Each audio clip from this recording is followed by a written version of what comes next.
So hold on just a second. So you're going to see a weird flash of the screen, and you're going to see Art's. So Art, you go ahead and make yourself the presenter. And in the meantime, my plan for this is really just to tell you a little bit about the research that we did in terms of finding the integrator. So just as a reminder, what we did was we took a bunch of AMI agencies that had people that I believe are really superstars in the integrator role that really do take a lot of the burden off of the agency owner and really help them grow the business. And we profiled them, or put them through their paces like he normally does. And we came up with a profile for a great integrator. So Art's going to walk you through sort of the personality traits of the integrator and also the kind of interview questions, if you don't have one, to be asking to see if you can find them. So Art, are you there? I am here, Drew. All right, I am going to let you take it from there. Again, guys, throughout Art's comments, I'm going to be watching the question box. So if you have questions, go ahead and type them in, and then I will interrupt Art if it seems like the appropriate time and ask the question. So, all right, go ahead, Excellent. Art, all yours. Very good.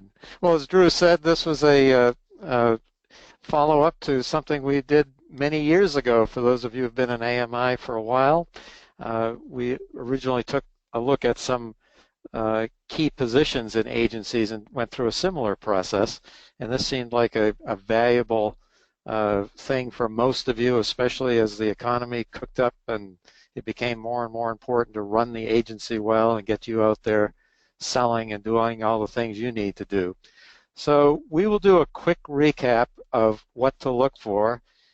This was published in the original report we put out early this year.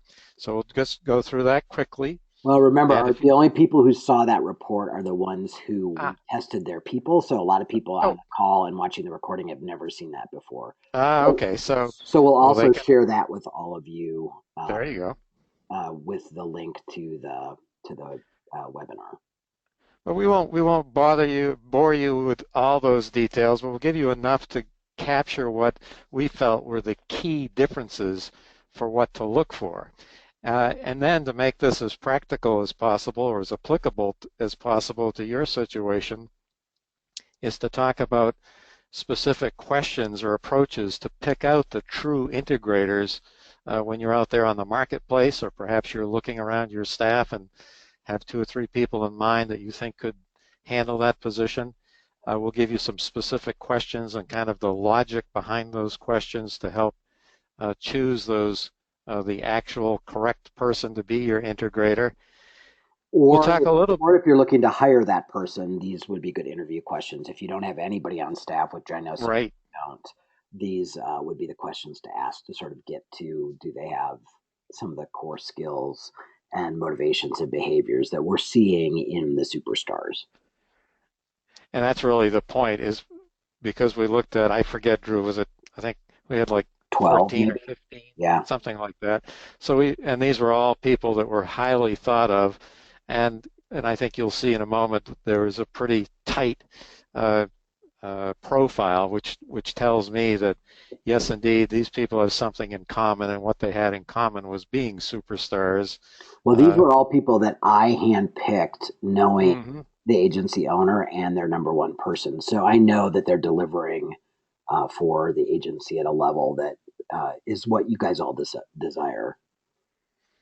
And the third bullet there, your unique style, we wanted to talk a little bit about some key points to really bring this home for you.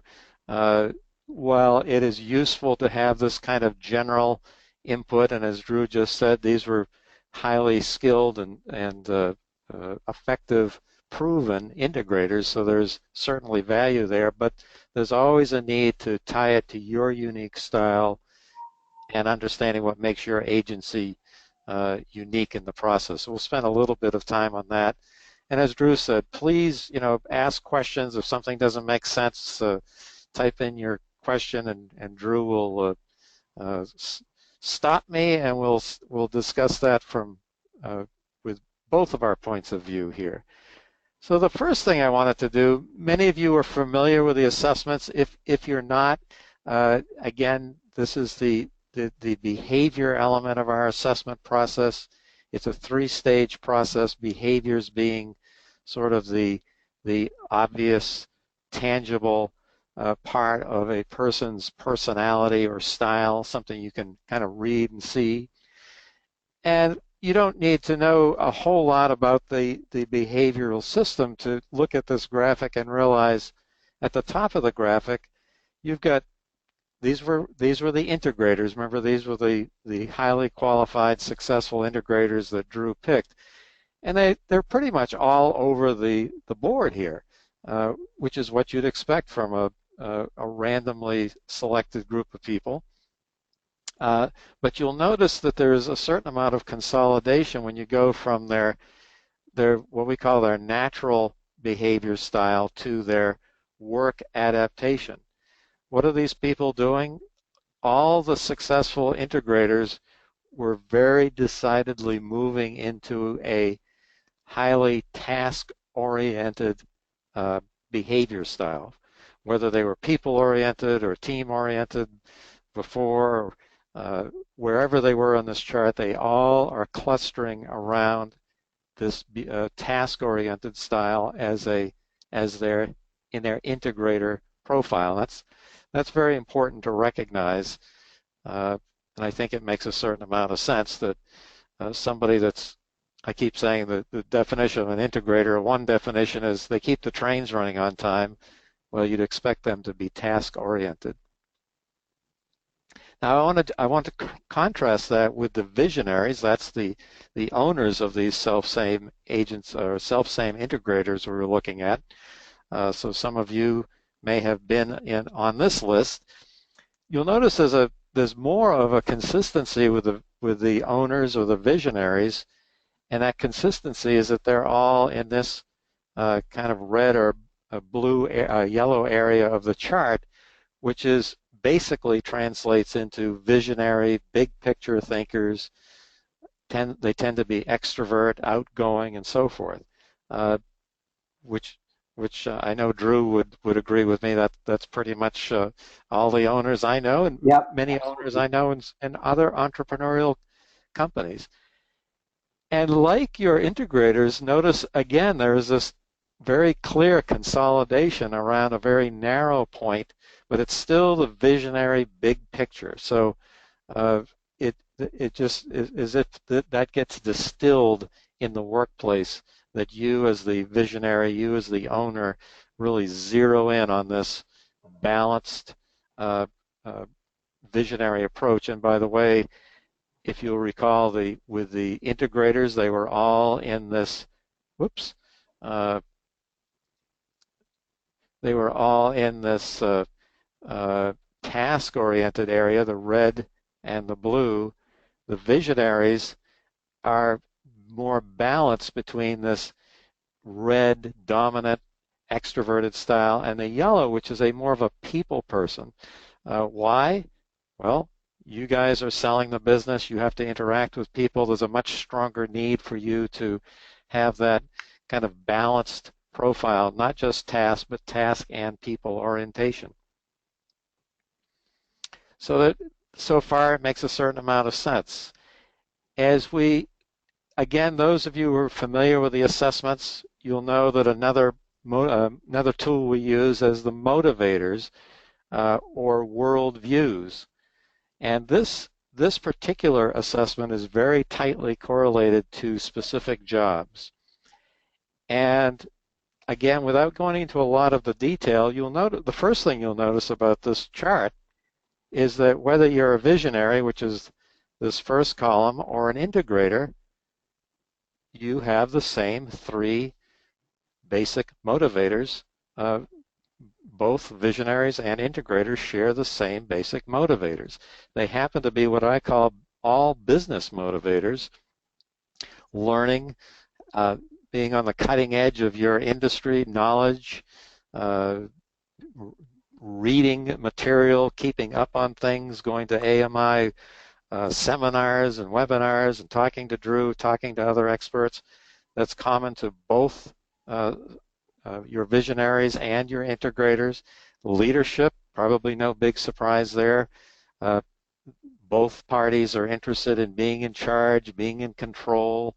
They enjoy having that role to make things happen, get things done. And ROI, return on investment. Uh, this this will warm Drew's heart. All the visionaries and all the integrators are definitely looking at the bottom line and AGI and all that sort of thing. But there is a subtle difference that makes an enormous it's enormously significant, at least to my eyes. And you'll notice while the same three motivators are important to both groups, they're in reverse sequence, depending on which role you're looking at. For you as visionaries, the number one motivator is the ROI, the AGI, making money, keeping things profitable. I hope that's no surprise. As I said, I think that would warm Drew's heart. It does. It makes me happy. Number two, you're motivated by leadership, and it's a distinctly, I mean, this was like 80% of you ROI, 60% motivated to be in charge and in control, and about half of you interested in learning, knowledge, staying on the cutting edge of things. So very clearly the priority here is about the bottom line, making money, being successful in a financial sense. Now contrast that with the integrators. Notice that nearly 80% of them are not motivated by ROI, but they're motivated by learning. And then they're equally strong in leadership and the ROI, but there's a distinctly strong influence or interest in learning. And maybe I'll just defer to you, Drew. Was that surprising to you when you first saw that outcome? No, not surprising. But I think that it's one of those things that part of that I think is the visionaries are have been doing this longer, and so while they're hungry to learn, it's their money, so they're much more concerned about the Right, ROI. right. And I think oftentimes the owners, and you guys can correct me if you think I'm wrong, but in many cases the owners aren't really sharing all of the financial numbers with their team. And so I think when you do share the financial numbers with your team and you really do make them an integrator and are asking them to help you hit the organization's goals, they are very invested in it, but they can't be invested in something they don't know. And that's one of the things they're hungry about learning. So in the key executive group that we started this fall, one of the things we're seeing is a lot of the questions are around how can I help my agency be more financially successful? They want to know more about it. Right. Well, and clearly, I mean, 57% are motivated very strongly by ROI. Right. So there's a clear interest there. My interpretation, uh, adding to that picture, was that uh, the the difference between the integrators and the visionaries is exactly this point of while the integrator has to be interested in the bottom line, uh, clearly that's critical to keeping the trains running on time, but being interested in learning and disseminating that learning and using that learning, keeping ahead of things. So there's more of a focus internally to the business on how to make it run efficiently and effectively, while the visionaries' focus really is more external, barnstorming the country, looking for new Right. clients, Right. promoting the business, being the face of the business. And I think that's the key difference here, that I think many times uh, owners have looked to hire mini-me's as integrators. Right. And while it makes a certain amount of sense, and you can see there is a very tight correlation between the two, this key difference, I believe, can make the really separate the successful integrators from the less successful ones. Because if you hire an integrator who's exactly like yourself and motivated by the dollars and very interested in that, wants to maximize dollars, what are they going to do after 3 to 5 years working in your shop? Yeah. Right. Yeah. You don't They're really going to want go. them entrepreneurially, so entrepreneurial that they want to start their own shop. But for many agencies, what they do want is that's their succession plan, right? They want to grow an integrator into being able to step into an ownership role. And what many agencies are doing is that they're looking to their leadership team, that they're mixing integrators and visionaries, department heads, thinking that that'll be a good team Right. to buy their agency someday. So this is a key difference, and we'll talk about how to interview to it. And there's the next assessment is what we call our competencies. And again, I'm not going to, I could spend 2 hours just talking about what this report means, but what I want to bring your attention to is this is the profile for the integrators.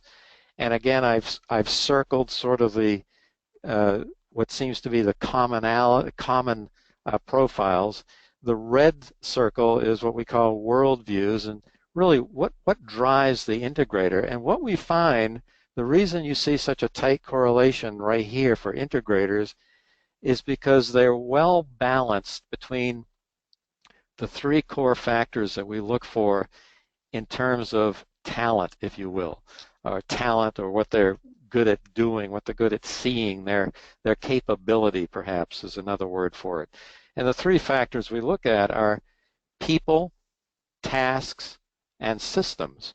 So relationships and getting things done through a team, and systems and organizations. The key word for integrators, or the key thing you'll see with integrators, is they tend to be balanced between all three. That is to say, they can gravitate to those different talents and capacities as the situation requires. And I was also thinking what this implies, Drew, is that the visionaries must be unbalanced or unhinged. No, that's a different That's a assessment. different topic, right? Yeah. We'll get to that one later. The other thing that what the blue circle indicates is that your integrators are high energy. They have a lot of drive. They're very focused. They're very goal oriented. This turns out to be true for visionaries as well.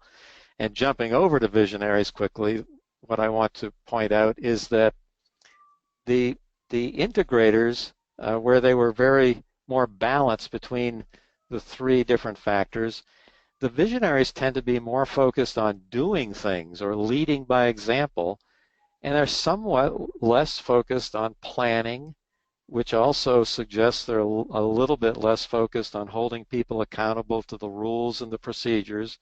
I think you can see where we're going here. The visionaries are have a whole different focus. It's outside the organization, it's selling, it's developing business, it's being the face of the organization, but you're leaving the integrator at home, so to speak, to make sure the planning gets done. Somebody's paying attention to the organization and making sure the systems function, the systems work.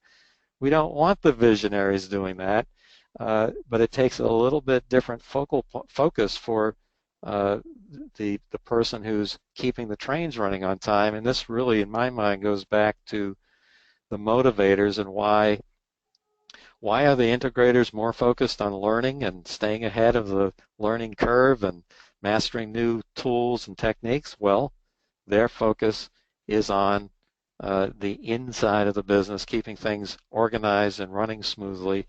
And I suspect that's what's driving the core differences you see here. And again, the visionaries, just like the integrators, high energy, lots of drive.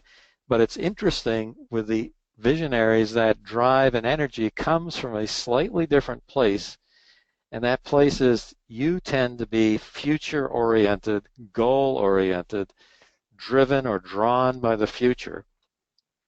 And again, the integrators tend to be gain their energy from not just being drawn to the future and goals and all that, but they're also focused on getting the job done today, which is noticeably a noticeable difference. So there's this overall picture being focused on the work today, the function today, uh, versus the big picture, the vision, the future goals of the organization.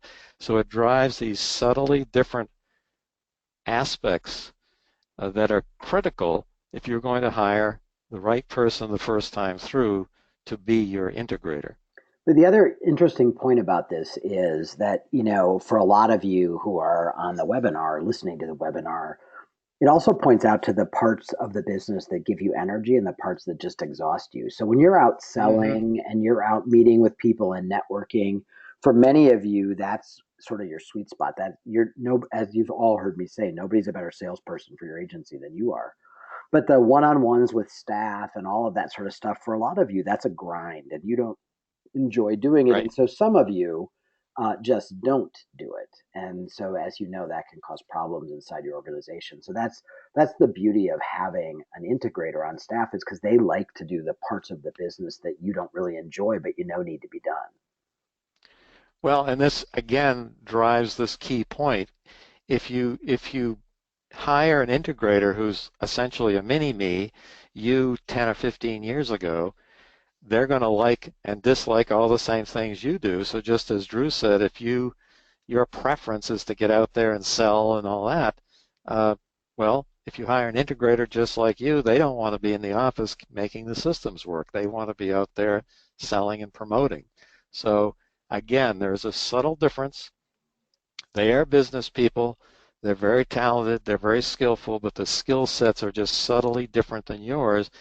And I think the key point I wanted to drive home is because we tend to hire people like ourselves, visionaries will have this built-in bias to hire the wrong integrator. And that's really the key point we want to drive home. And now let's talk about, well, how do you pick the true integrators uh, out of the crowd? If you're not looking for another you, uh, one of one of the key things we noticed going through uh, this report was the interest in learning and knowledge and so forth. So on the simplistic side, you just simply may notice their resume shows more degrees or certifications than the average. Maybe they have their MBA. Perhaps they've got a project management certification of some sort. That's kind of one obvious thing to look for. They do a lot of reading. They're very knowledgeable about things. You can easily interview to this by just asking them what are they reading, or what have they read recently, or what have they learned, and you're likely to stand back because the fire hose may open up if it's a true integrator. And again, I've emphasized, well, they're different than the visionaries, but in a key way they're very much like you because they're smart, they learn, they're focused on that, they're knowledgeable about systems and how to make things work effectively. So you're likely to see a steady climb in responsibilities from being an account coordinator X number of years ago to being, a COO someplace, or having some operational responsibilities, changes in titles and incomes. And the last bullet there is kind of what may be different from you. And again, if you're focused on hiring somebody just like you might be a bit alarmed if you find out they've never been an entrepreneur, never owned their own company, or maybe they did it for a while and really didn't care for it. You might be tempted to dismiss them because clearly you are an entrepreneur and you know the value of a dollar, and that's very important to you. And this may be off-putting, but again, keep in mind the focus for a true integrator is not on being the entrepreneur owner, but it's on making the trains run on time. So there's a subtle difference. So it's not only things you're looking for in the positive sense, but things you're not necessarily looking for or can expect to be a little bit different from yourself. Another way to think of this is, so many of you want to get out of the day-to-day work and you want to be able Mm-hmm. to focus on the bigger picture. And hearing this, that they're not entrepreneurial, may make you go, okay, for today that's awesome, but someday I want them to buy the agency. But keep in mind, one of the things I'm seeing is that as you step out of the day to day and you have a leadership team in place that basically, as Art says, keeps the trains on the track, that makes you very attractive to an outside buyer as well, because the team is intact without you, other than the sales function, perhaps, which oftentimes the new entrepreneur is going to come in and do. So it may having a great integrator and only a great integrator may minimize in some ways, depending on their personality and their goals, the opportunity for an inside sale, but it greatly increases the opportunity for an outside sale, which, by the way, is a more profitable sale to you. Yeah, yeah, very good point. Glad you brought that up. And Drew sort of has touched on this a couple of times, but one of those key systems that the integrator is probably more tuned into, and it's part of that balanced profile that they're equally interested in systems and processes and planning, is going to be people management. So where you may roll your eyes on this term or cringe when you think, oh, I've got to discipline somebody or develop somebody or spend a lot of time with them. Yeah, You mentoring, right? Yeah, I mean, as I'm sure you've heard this from Drew a million times. No, no, no, don't do that. Get out there and sell more business. Let somebody else do the management. So again, one of the key differences to look for is that a true integrator understands people management. They're very, very knowledgeable about it. They enjoy it. They probably have a very clear people management philosophy, so you just need to ask them what it is, and again, stand back. There may be a fire hose response about what they know about people management and systems and theories and so forth. Then, of course, you want to, that second bullet, I mean, you want to get down to, have you actually turned around the performance of someone, or have you had to fire people, or what do you do for recruiting? You will hear lots of very specific detail, things they've learned over time, because they embrace this. They like this kind of systems topic, systems improvement. They know that this is valuable.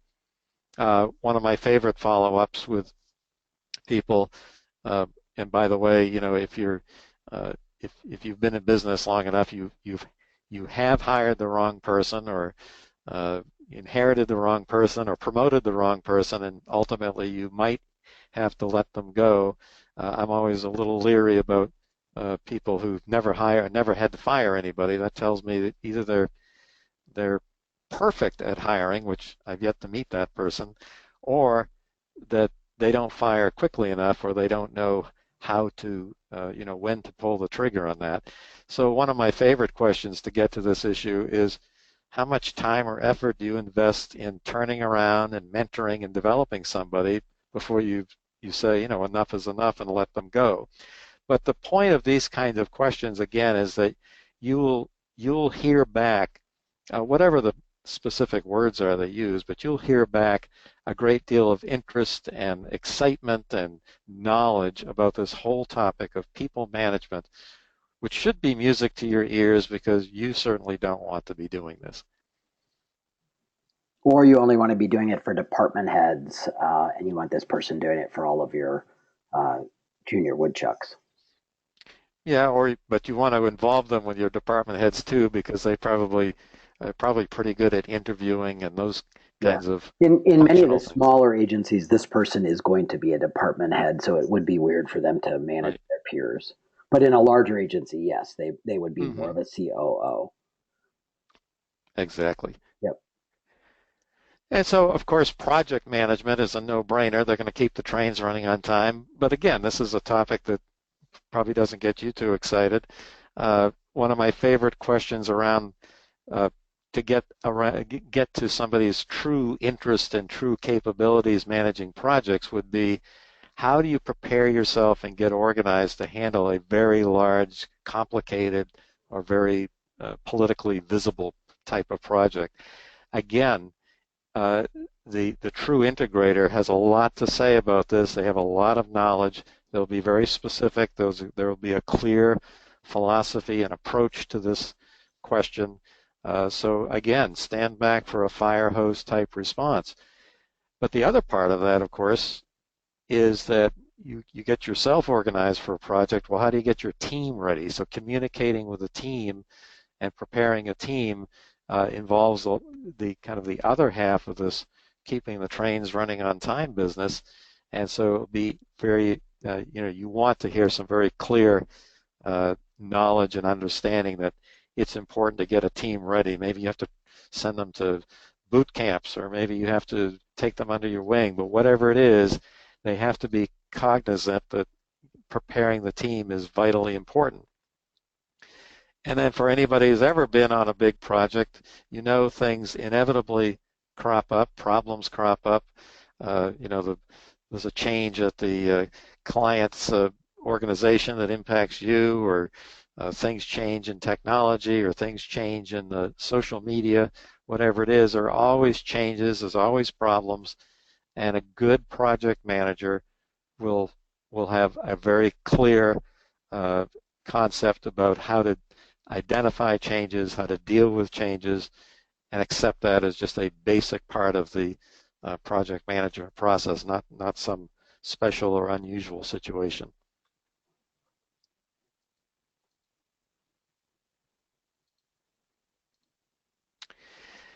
Energy and drive. We always want to, I can't think of a single position you want to hire for and you consciously want to hire somebody without energy and drive.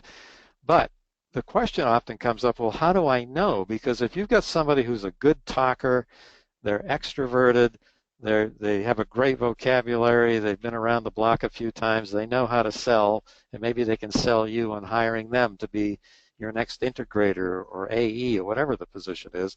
How do you actually figure out, how do you separate sort of this behavioral energy and apparent energy from true energy, true, if you will, psychic energy to get things done, make things happen, achieve goals?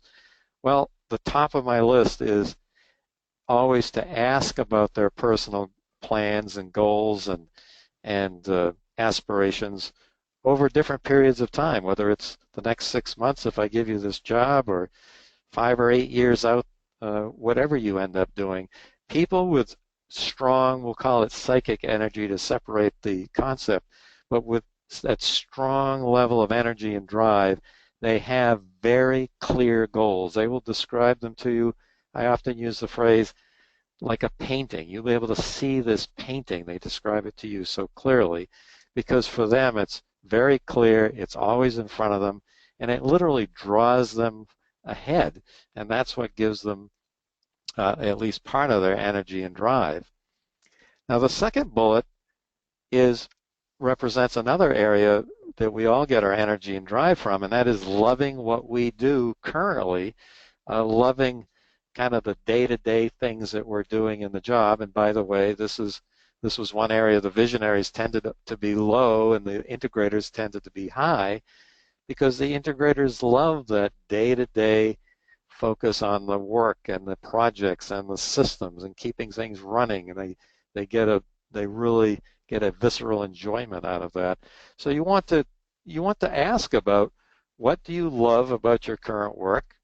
And as the next bullet says, what maybe you don't like so much, but what you're really looking for here is if they enjoy getting things done, making things happen, then that's sort of the other half of the energy and drive equation with their goals and plans and expectations.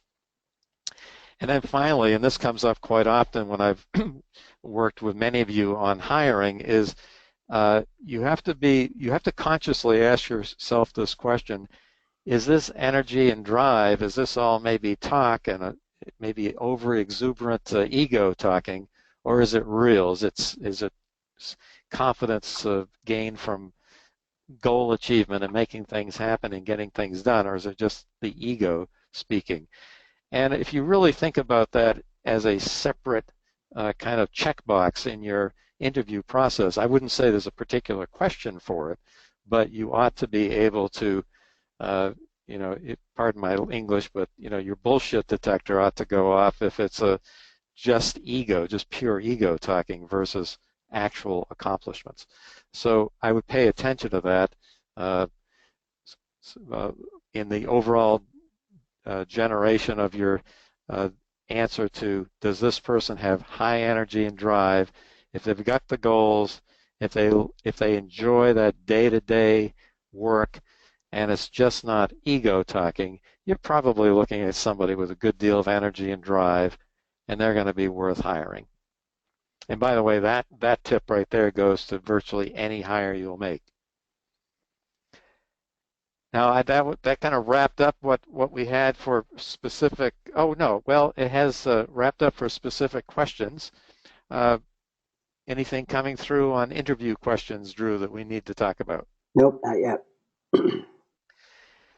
So the last point I wanted to make was, and this is important, the assessments in this study, it's I think grounded very well because Drew he knew the right people to assess, and he knew that these were strong candidates. So we can draw some very interesting conclusions, and I hope you found at least a couple of actionable points here that will help you select your next integrator, or again, determining who on your current staff might be that integrator.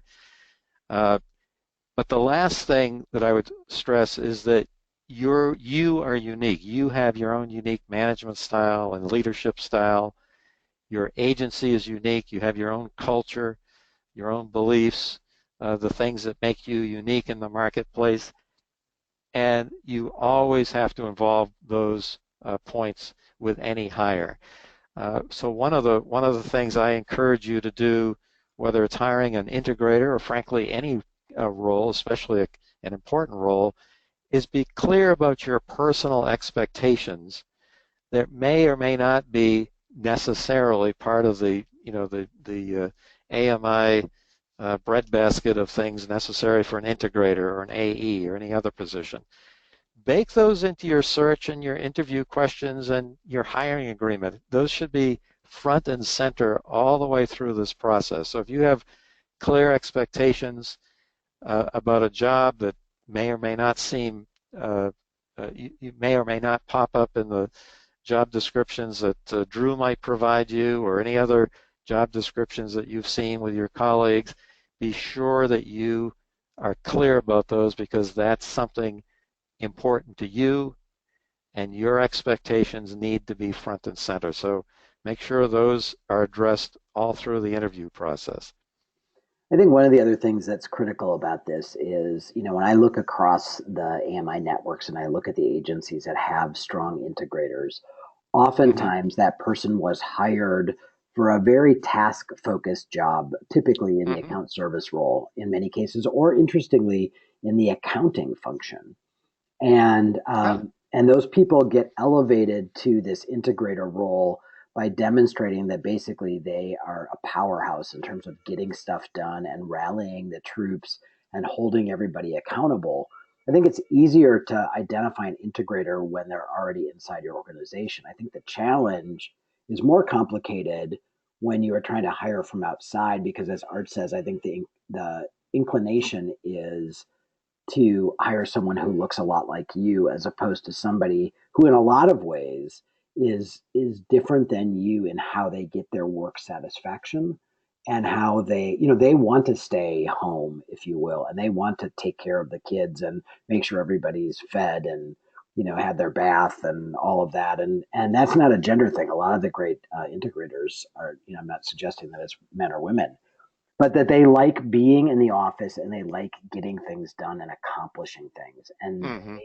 they are huge list makers and all of that. So I think this is a more unique challenge when you're looking to hire that person, because it's harder to bring someone in. And quite honestly, the best integrators push the best visionaries. And so some of Yes. you struggle with finding the right integrator because, on the one hand, you want them to do the job, but you don't really want them to push you in directions that don't feel so great. So you also have to be open to that.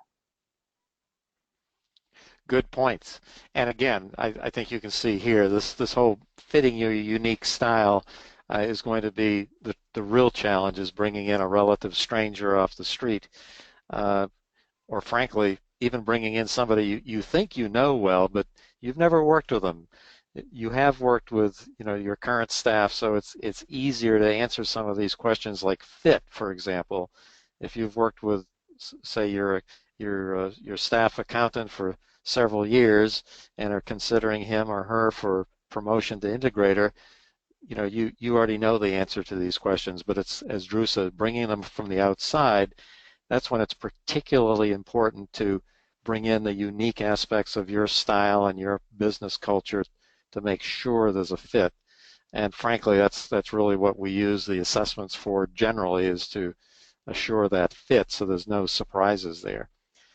And the last bullet there is another part of that uniqueness or that fit is just making sure they have the skills and experience and knowledge for the particular challenges in front of your organization, whether it's, urgently, we have to win new business and make sure we knock it out of the park every single time, and so it's particularly urgent that the systems are up and running and functioning very quickly, very smoothly.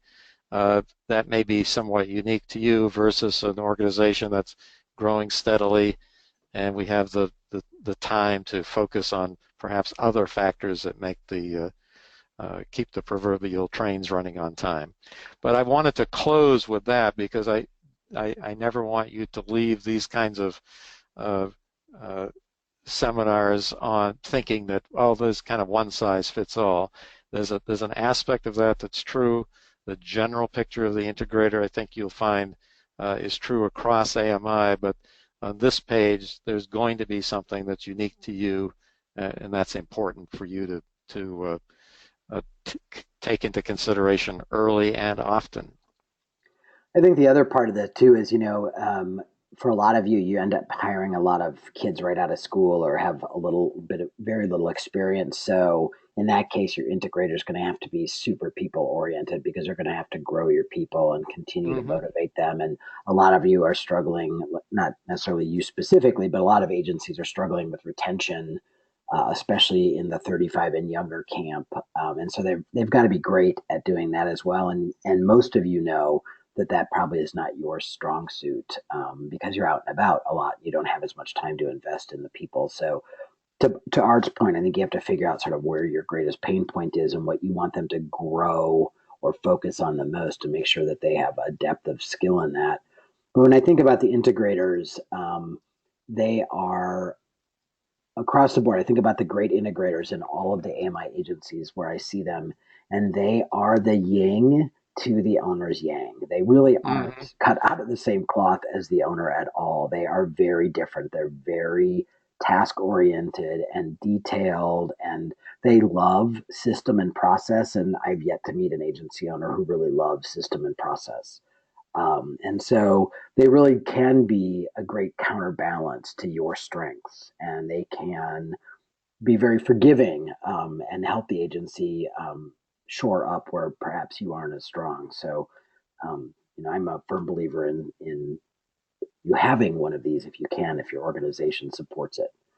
Um, Well, that I think that last point is worth just talking another minute about, Drew, is that one thing I've noticed, a lot of the agencies are, they're fewer than a dozen or 15 employees. And so some of you, if you're in that position, you've got 8 or 9 people, and you're thinking, yeah, this doesn't really apply to me. I don't need an integrator. And to some extent, I would agree with you, because what happens under a dozen or 13 employees, uh, you you have a very you have a good Rolodex. You've got the right people in there, and you know each other well. Fit and style and all that uh, just sort of happens through osmosis because you've known each other for years. You've worked in various other organizations over time, or you've worked together for a long time in this organization. But for those of you, as you, especially in this economy, as things are growing, you start to add people, and you get to the 13th, 14th, 15th person. It's going to be increasingly obvious that there's a systems breakdown. It's not so much a breakdown as those systems need formalization. They need structure, and that's exactly what the integrator brings to the table. So, so if you're not quite at that number yet, put this information aside, because at some point you're going to be calling up Drew and say, help, I need systems, I need structure. Then he's going to say, you need to hire an integrator. Well, for Uh, many of you of smaller agencies, if you have one, they're typically a department head and they mhm, are already acting in sort of a dual right. role. For a lot of you, though, in that I would say 10 to 20 size range, if you actually want to get bigger, you're going to have to Right, invest. So, again, it may be somebody you already have on staff and you just need to give them a different focus and different goals to shoot for. Because one of the other things about integrators is they will, to a certain extent, stick their nose into work that's not their job. But they're so focused on goals and making you happy that if you give them goals that are only set to their department, that's where they're going to focus. So it may be that you need to broaden the goals of someone you already have on staff to make them sort of even an integrator light. But if you really want to, whatever size you are, if you want to catapult to the next size, the next add another 5 or 10 or 20 right, employees, you're going to need someone like this in place because you personally don't have the bandwidth to go out and continue to drum up new business and create new relationships and manage the system and process improvement inside your organization, even if it is in your skill set and you're the rare owner who's good at it. And some of you might be the integrator and you might be a minority partner. And so you may be hearing us talk about you and go, well, that is exactly me. And in some right, cases where I have a majority owner and a minority partner, that is exactly the case, that the minority partner is the one who is more task oriented and focused on systems and people rather than new business and all of that. So it is not a one size fits all. So that's for sure. Does anybody have any questions for Art or for me around this? Here's what we'll make sure we do. We'll make sure we get you the report that goes into a lot more detail about what an integrator looks like, and so we'll make sure we'll get you that, and then I'll get you the video and the deck. So, any other questions for us around this integrator topic? Oh, and Art will give you this how to interview document as well. So just shoot him an email and he'll send that yeah. to you. You'll get this deck, so you get some of the specific questions, but you may find this is a useful guide for zeroing in on those areas a bit more uh, deeper and a little more philosophy or general approach to interviewing that may be useful. Okay, guys, any questions on any of this? Are you all ready to go out and find your integrator or shore up the Go integrator that integrate. you have? I'm going to give you a second or two, and if not, then we will close this down for the day. If you are listening remotely, so you're watching the video and you're not watching live and you have questions, feel free to shoot Art and I an email. If you're here with us live and a question occurs to you the minute after I close the screen, feel free to shoot Art and I an email. So, as you know, we're always here to answer questions. So, Well, thank you guys. Thank you, yep. Drew. Oh, hold on. Now we have a question. How soon should you share all the financial data with your integrator? Or, I have an opinion about that. Do you? I would say it's key. If they're truly an integrator, I would agree with you. They really need to know that information. That's at at some level. There's probably a way to phase into that, but uh, it shouldn't. They shouldn't be in the dark about it. So to answer your question with a little more specific, so I think you should absolutely should know, obviously, the AGI ratios of the 55, 25, 20. And I think that to the extent that you do what all agency owners do and you're being aggressive with your tax strategy around maybe some of your out-of-pocket expenses, I think you can give them a goal to shoot for in terms of what that percentage is, and you can give them specific numbers if there are things that you want them. So, for example, if you want them to minimize the cost of goods because you want more money to drop to the bottom line, there's no reason not to share that number with them. Hmm. If you want them to manage certain overhead expenses, supplies, travel, professional development, things like that, you want to give them a budget around that, you absolutely can. And again, if you're talking to them about profit, you have to help. Part of, I think, what you guys struggle with sometimes with all of your staff, but certainly with your integrators, is you assume that they know everything that you know. So helping them understand where the profit Right. goes and that a good chunk of it goes to taxes and a big chunk of it goes into 401k matches and things like that. Quite honestly, a lot of the things that you worry about them knowing about your finances, they could care less about or they've already assumed. And they don't begrudge you the fact that, for example, you run your car through the business or things like that. They assume that you're doing that. So there's no reason to hide all of that. I don't think you have to show them your full P&L and balance sheet if you don't want to, but I do think you have to give them key metrics and you need to give them data around what you want them to change or manage. Yeah, because they're ROI motivated just like you, maybe Yep. not to the same extent, but that will speak to them and they will understand that. So that's the advantage of the where you overlap with your integrator. But again, we've talked about those differences. Well, and they are goal oriented and their Hmm. measurement. They love to be measured and they love Hmm. to achieve. So giving them specific goals around your financials and asking them to take a hold of that and either get something in line or grow something or shrink something, whatever you want them to do, that's right in their wheelhouse. But they have to have the data to be able to do it. Any other questions?